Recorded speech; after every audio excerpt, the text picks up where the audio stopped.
from the hallway, there's a door here into the bedroom.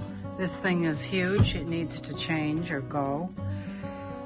Probably going to take that down, demo that shelf along the top. The bed is like a full, but it's like an elephant in the room. So what we're going to do is switch it this way and have it come off of that wall, and that is going to get removed. So I'm going to demo that. I'll probably get rid of that light. So I don't know yet, but I'll probably get rid of that light. Anyway, there's tons of space in here. And I'm gonna have to cover those windows up because they look pretty stupid. It was an RV model, or a park model they call it. Plus, I don't know if you can see in that area right there, all of this crap, peel and stick, is coming away. So that needs to change. Also, I'm going to be removing all of these because they look like a park model.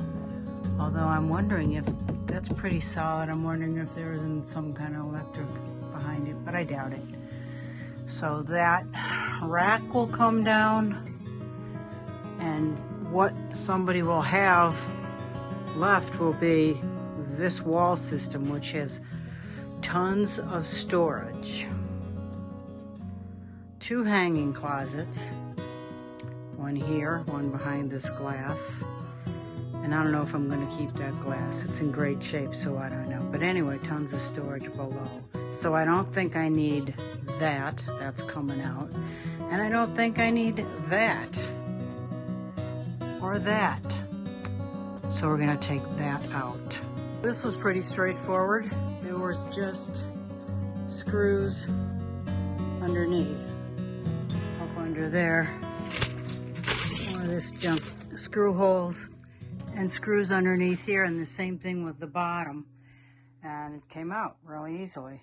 So it's done. Just got to get it out without damaging any walls.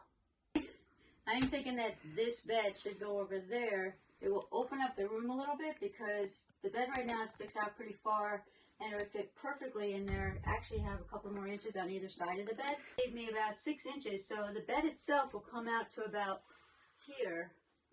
How are you positioning the bed? Just taking it and sliding it over? I'm going to do this and turn it this way so that the head is there and the feet are here. So when you come into the room, aesthetically, it's much more pleasing because you're looking at the bed as opposed to it kind of doesn't work this way and it feels tight. So if you put the bed over here, you can open up the space here to get to your clothes. Do something here, I don't know, taking down these cabinets and then putting a TV up here because a lot of people like to watch TV, but I'm not really sure where the cable line is. So that may be a I think we can run the cable line underneath and make that happen. That would be wonderful because then they gain then again there because it has the a lot of people use smart TVs, so you don't even need the cable hooked up to it. You don't really need this because this is a horse in the room. It'll open this whole space up. Elephant. It'll feel wider. Elephant. Elephant in the room. There we go.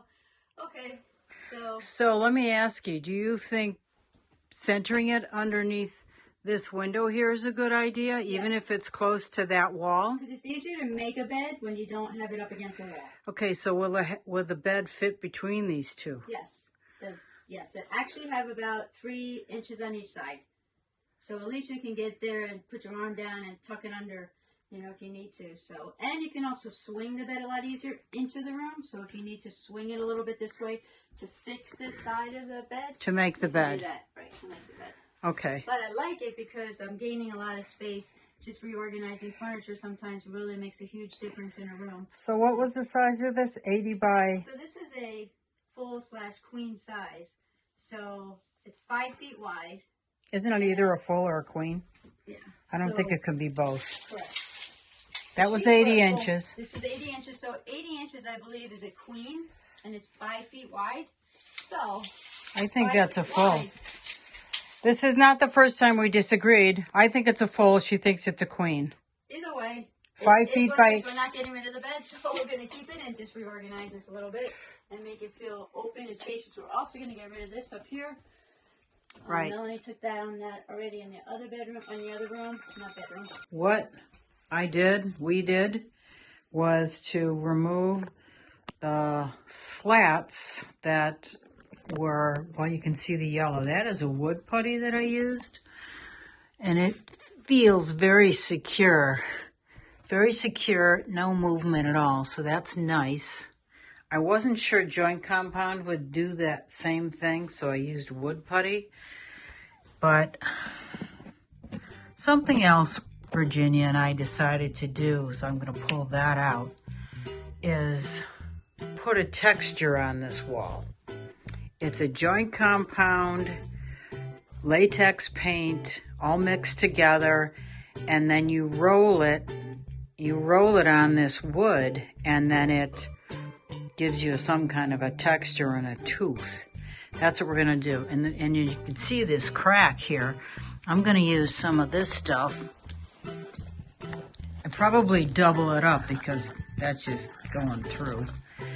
Double it up, stick it in this crack, and then kind of close it off. And you can see I tried to do some fixing with the wood putty, but I'm just going to remove all of that and probably take this strip right here, remove that, and make it smooth and get rid of all of this trailer looking style. You don't like that. So here's more of the wood putty in one of the cracks, and that I'm not even going to bother sanding it. It's flush enough. I don't know if you can see, there are some ridges, but just scrape it down maybe and then go over it with this texturized joint compound mixture. And I'll show you how I do that.